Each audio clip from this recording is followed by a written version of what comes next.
Ang TLPH at ang Ultra Legends naman ay red side Uranus ban. Midnight ang makikita natin mula sa ULL. Yeah, this is very prevalent in the current meta right now. Nakita natin ito nung wildcards, yung Jungle Uranus na minsan nilalaki pa rin naman sa XP, pero it's just annoying to deal with kasi napakakunat ng early game at napakasakit pa. Hindi na ito yung dating Uranus na makunat lang na pwede mong hindi pansinin. Kasi pag hindi mo pinansin to, papatayin kayo lahat yan eh. Oh, it's super flexible din. Jungler Uranus has been winning some games sa mga rank games ko ngayon. And of course, on certain tournaments, nagamit din siya locally sa atin. Yes, and I think during wildcard, it was also Andoryu na by the way po, ay player na ng Virtus Pro. Nauna pang mag-MSC to a lot of other players ng FPL-PH si Andoryu at nailabas na nga rin niya ang Uranus jungle na yan. Patapos na ang ating banning phase, back siyang tinanggal ni Coach RC, pati na rin ang Kalea. A lot of bans na nandito sa ating XP lane, pati na rin sa Rome. Interesting. Tinanggal nila yung 1-1 and tinanggal din nila yung Kalea. Usually, those two things are traded in and out. So, we might see a different sequence here mula sa Team Liquid Philippines. First pick YSS is, might be a threat. Oo. Tignan natin kung lalabas nga ba. Pero by the way guys, meron na tayong All-Star event mula June 27 all the way to August 5. Sumali na sa limited time Dino Patch ng MLBB. Hanapin si Roar, si Pterosaurus Lord, talunin at manalo ng mga eksklusibong reward tulad ng limited avatar border at marami pang iba. May Popolin Koopa skin pa, so kung hindi mo po nakiklaim ay ipaglaban nyo na yan dahil aabot pa naman kayo, I think 7 days, so Yes. lagpas pa naman. Yeah. Actually ilang araw pa, hindi lang 7 days. Kinaklatch ko din yan ngayon eh. And may may parang pwede mo gamit yung BP mo pambili ng coins. Yeah. So yun na yun, habulin nyo na guys. Oh, there goes the Farsa. Alam mo, kanina lang pinag-uusapan natin ito, Omi. Yung prio pick na mage ngayon, number 1 prio talaga sa mid lane is the Farsa. Not because of the fact na may yung range advantage lang, yung damage, pero yung versatility kasi na binibigay ng isang Farsa sa game, you allow certain compositions to just work, yung mga teamfight comps, yung mga heavy push comps, and it's just a very strong hero early game. Oo, and ang reply dito ng Ultra Legends would be the Kimi Arlott. Based on the things na nakita natin sa ating mga recent tournaments, ginagamit din itong dalawa lang yung nagiging counter pick sa isang Farsa ngayon. I think it's either the Kimi or the Zetian or alam ko may ano siya eh. Ano ba yung proper na pagsabi sa Zetian? Zetian. Yun yung official Chinese. Yun yung official. Pero okay lang, Zetian na lang tayo dito. Zetian. Oh, Ayan na! Ayan na yung Ayan sinasabi ko! Let's go! Ay, nako. Guys, sa mga di na-hype dyan, alam ko medyo relax. Alam ko medyo relax yung music natin. Oo. Pero gusto ko lang i-highlight, no? Carl TZ Lancelot, ladies and gentlemen. Wow! At bali-balita ko na may mga bagong build dito sa Lancelot na medyo hindi naman na ganun kabago pero para sa mga ngayon lang ulit tumutok Yeah. madaya daw to eh. Nakita na natin to, itong Lancelot na bumubuo ng War Axe. Typical build naman sa isang Lancelot. Pero ang sumusunod dyan, usually yung Brute Force breastplate and then yung Queen's Wings. Kasi napakahirap kontrolin ng isang Lancelot. And actually, that's also been very effective against the Fredrin Arlots. Pero ang gagawin ng Ultra Legends dito is instead of the Fredrin, they go for the Akai Arlot. Wow, this draft is crazy! Actually, medyo semi-tank silot no? yung build na to, which is a semi-resurgence pero mas mahapde. And it's all because of the itemization changes. Pero yung Akai, hindi ko in-expect na gitong aga. By the way, yung Lancelot, expect ko siguro kung lalabas yan today, baka 4th or 5th pick. Grabe, confident TLPH dito. Pero Akai could be an answer. Pero bukod sa Akai na sagot dito, ang ganda kasi ng combo ng Akai Arlot. We've seen this, pwede pang mag-Fred rin dito kung sakaling gusto. Ilabas ito ng Ultra Legends. But other than that, ang ganda din ng response ng Team Liquid. May Phoveus against the Arlot. This is a fun time para kay Sanford. Oo. Kumbaga, ang masarap dito for TLPH is control nila yung aspect ng certain individual matchups, especially the dashes against the Phoveus. Pero kung mapapansin mo, no, yung meta natin ngayon, yung dalawang team na nagda-draft ngayon, it really speaks of what the comp they're trying to build. Yung sa side ng Ultra Legends, tinanggal nila yung Zushin para ma-enable nila itong utility jungler plus the Arlot. And then for the side of TLPH, it's very counter-based. Like, ina-expect na nila yung Kimi lalabas sa side ng Ultra Legends. They took up the Farsa. And immediately when they saw the Arlot, automatic Lancelot kagad. Kasi alam nila, paparating yung utility plus Arlot combo. I like it. Also, there's a really good possibility that Granger can get picked up by Oheb. Sobrang taas ng win rate niya. locally with that hero. Yeah. So again, something that can deal with the Kimi and pwede din pang laban sa Arlott, pwede kang lumayo. Actually, pangmalayuan yung gold lane, tsaka mid natin kung sakali. Super sakto din, tinanggal na mismo ni Coach Jed ng ULL yung Iritel. Isa sa mga magandang pang-counter sana sa Granger. So this could be a Granger game for the side of TLPH. A Filipino sniper on a sniping hero. Ang gandang panimula naman yan. Pero here comes the Mathilda na nagmumula sa Ultra Legends.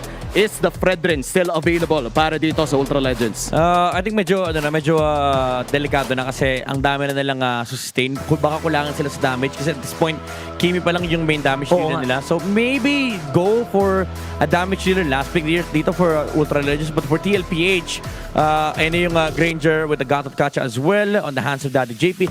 Very similar drafts na nakita natin nung MWI. An automatic pick.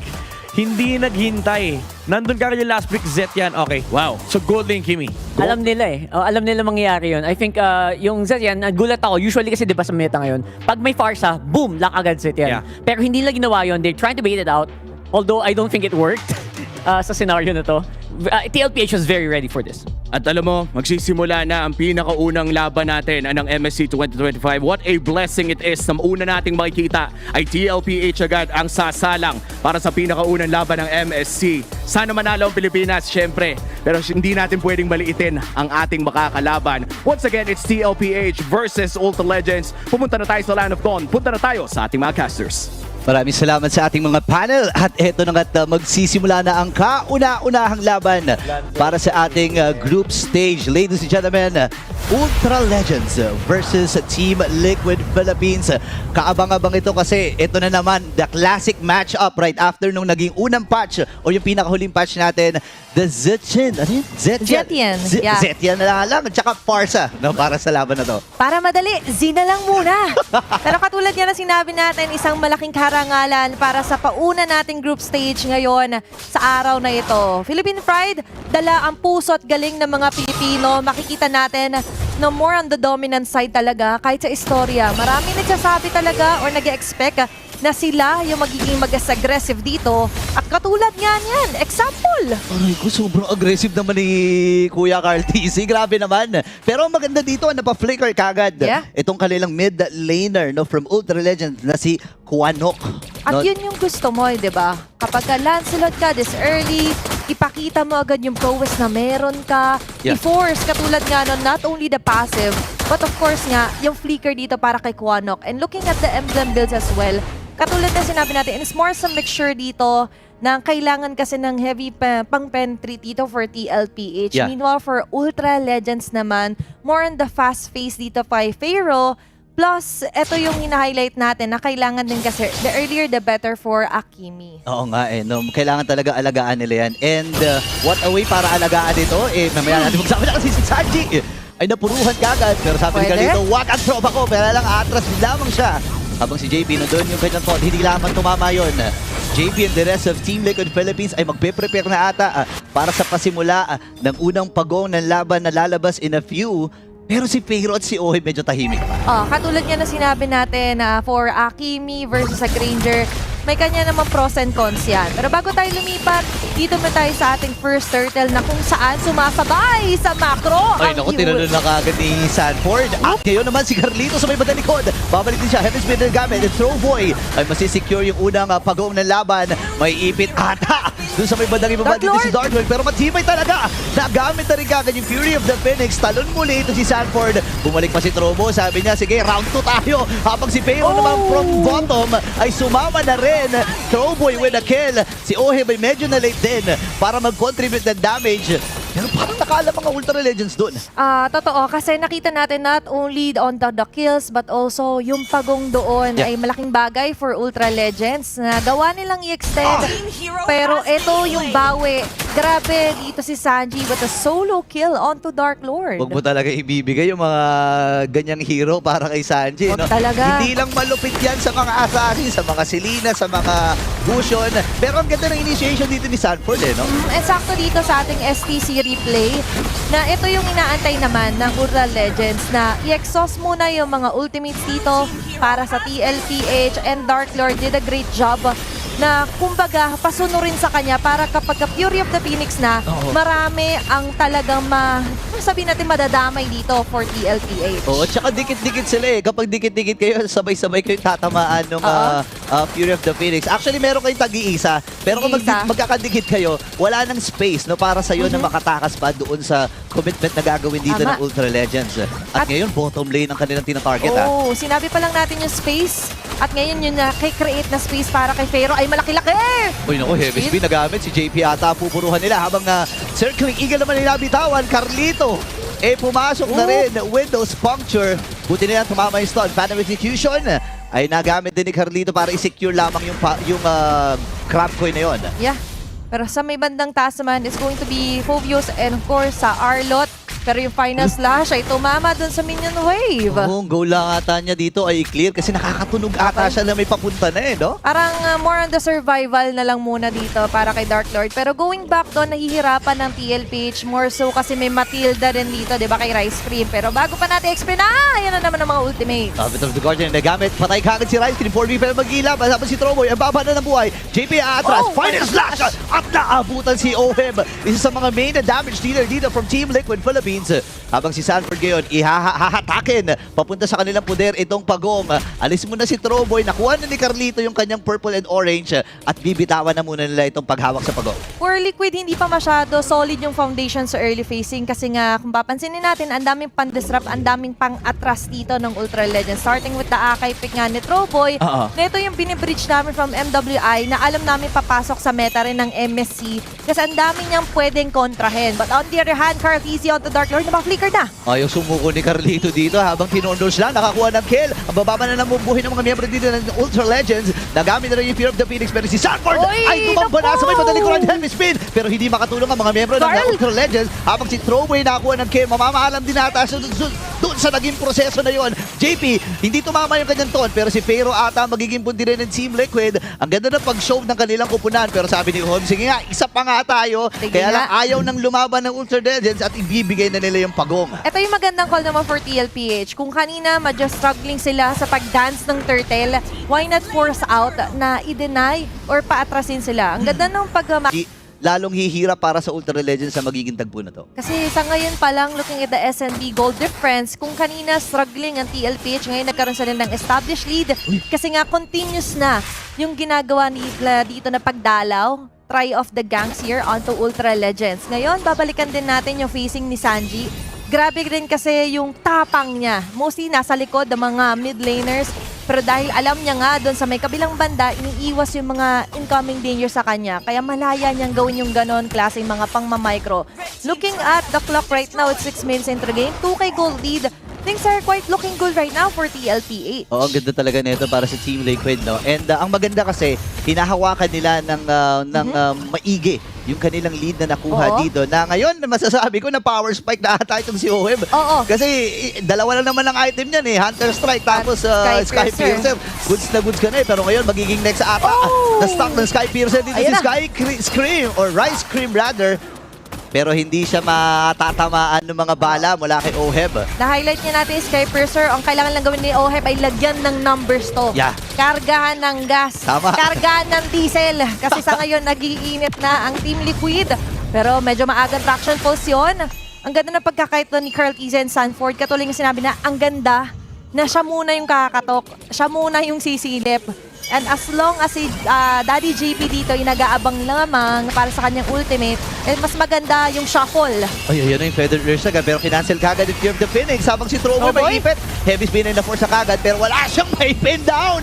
Pero naman si Cartesi nakakuha na rin ng kill. Habang si Gordon, nabitawan na ni Daddy JP. Ngayon naman ipupuruhan din si Pero ay namaalam na nga rin. Buhay pa rin si Dark Lord pero not for long. Andito na yung Stampede mula sa Liquid. Basag yung Torres sa gitna. 4.8k yung gold lead at diretso na si Carlito sa Pagong. Ayan yung maganda kahit may akay ka. Kaso nga lang problema, kapag ka nakawala yung iniipit mo, Yun. kasi magbabackfire sa'yo, and yung way out mo sana, eh ginawa mo nga pang-engage. And looking at our STC replay, Ayun, oh. sobrang laking factor na tinamaan agad doon si Fero. ng Dark Wave ni Sanford sa may bandang gilid, which leaves him sobrang vulnerable. Wala siyang flicker, Yeah. and other members na forced din agad na umatras. Kaso nga lang, paano sila atras kung forward march agad dito ang TLPH? Yun nga, activated ka agad yung Stampede eh. And ito yung sinasabi natin kung gaano ka-agresibo talaga itong Team Liquid Philippines. At nakikita nga natin dito sa ating live cam na focus itong mga Tsaka- miyembro from Ultra Legend. Mapapahinga ka talaga ng malalim. Bumuntong hininga eh, no?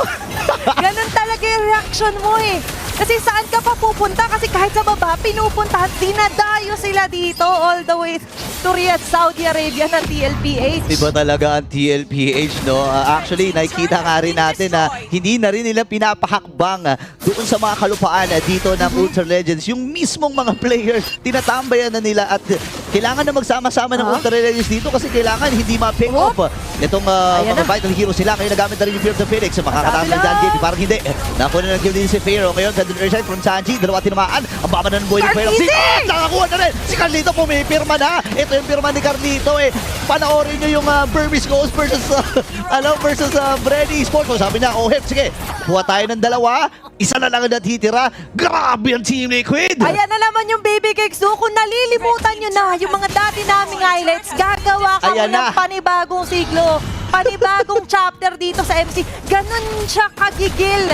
Kasi MC na lang kulang sa kanyang titulo. nga Kaya pala. kitang-kita mo, he's leading the charge. He's leading the Stampede dito sa Ultra Legends na ngayon. 9 minutes, magta 10 minutes into the game. Sakto, 10.5k gold lead established by TLPH. Oh my gosh, mas malaki pa yung gold lead nila doon sa mismong oras natin. Na 9 Sumobra minutes and 50, sumobra pa nga eh, no? And ganito kalupit ang pinapamalas kayo ng Team Liquid Philippines. But then again, hindi pa rin tapos ang lahat. Ultra Legends, nandiyan pa rin yung kanilang Kimi. And ngayon, sa mga items pala, no, kakabuo lang ng Skypiercer and going for another magical item. Itong si Pharaoh. Yep. Pero nahihirapan ata silang gumalaw, ah. Okay, medyo malagkit talaga sa feeling para dito kay Throwboy. Aray! Napapalapit pa lang siya. Ay, susundan pa siya! Ayan na, nagamit yung Fear of the Phoenix, pero hindi na makaka-pin down. Habang si Dali JP, sasakripiso ata yung kanyang sarili, pero mabubuhay pa rin naman siya. Ngayon, papasok si Darlon, final shot. Naku po! Grabe yung saktong purify mula kay Sanji! May combo pa! Nag-recall pa! Ayan na, pinapakita na naman ni Carlito, okay? Andun yung mga dash, ubus na yung mga minions. Okay. Mahaba pa yung dadaanan ng Lord sa may Diretso? bandang gitna. At habang busy silang lahat po rito, Sir Caltisi, sige, guluhin niyo akong bahala. May pagkakataon na tapusin to na TLPH. Lord Mamarcha sa may bandang gitna. Ready to rumble na rin. 5-on-5 defense and offensa para sa TLPH. Ayun na, sabi na nga Ultra Legends, sige tayo kaya mag-initiate. Pero Circle Eagle pa atras. Kaya lang may ipit na si Dardo doon sa bebe ng likuran. At pagtutuloy-tuloy ng mga member dito sa Team Liquid Philippines. Habang yung mga dash of puncture mula kay Cortez ay hindi rin talagang sasaktong kukonekta. Balik uli si Dark Lord. Basag na rin at patay yung Lord sa may bandang gitna. Walang nakuhang tore, by the way, ang Team Liquid Philippines. Pero round 2 ata to, ha? Pwede to, pwedeng umabot. Grabe naman yung bala, Salford sa likod! Uy, naku po si Quanok. Nakatakas din, nagamit yung Fear of the Phoenix. Pero ipit ata si Daddy James Sanford naman yun magiging target na ipitin. Kaya lang kasi magtatalo ng yan. Yung final slash. Kaya si Sanford nakipagsabay namin si Carlito! With that ultimate, pasok na naman yung mga dash. Pinipirmahan talaga Carle Pumuseno. Yan ang ilalagay namin sa inyo, Ultra Legends, ladies and gentlemen. Nahihirapan ng kumapit sa ginagawang Stampede ng Liquid. Okay, kinakaya pa nila kahit papano napahabain, i-delay yung pagtapos sa base nila dito ng TLPH. But we cannot deny na grabe yung gigil na meron dito for TLPH. Looking at the damage dealt ranking, overall, it's going to be the trio from TLPH Wow. right now. Sanji, Cartesian, Oheb, topping of the charts. So, sobrang laking bagay talaga na hindi lang sila strong sa micro, but also doon sa AOE damage at sa circle na napaprovide ni Sanji, lahat pasok. Na by the way, ay deathless pa po sa ngayon kahit lagi siyang humaharap. Very clutch moment onto the Purify. Isa yun sa highlights na expect natin later on. And in-game equipment naman, ang laki ka rin, na rin kasi ng difference nila dito ni Quanok. Alam natin, for Azetia, kailangan ng items, pero kailangan din nila dito dumepensa at pagkaroon ng number sa kill. Ako, hindi ata kakayanin yung pagsugod dito ni Carlito, pero makakasordo siya para maiwasan yung mga damage mula sa Ultra Legends. Godlike na si Carlito. Papasok na ang Team Liquid Philippines. May mga minions pa silang kasama. Uubusin isa-isa ng TLPH. Pero kukunin na muna nila itong Game 1.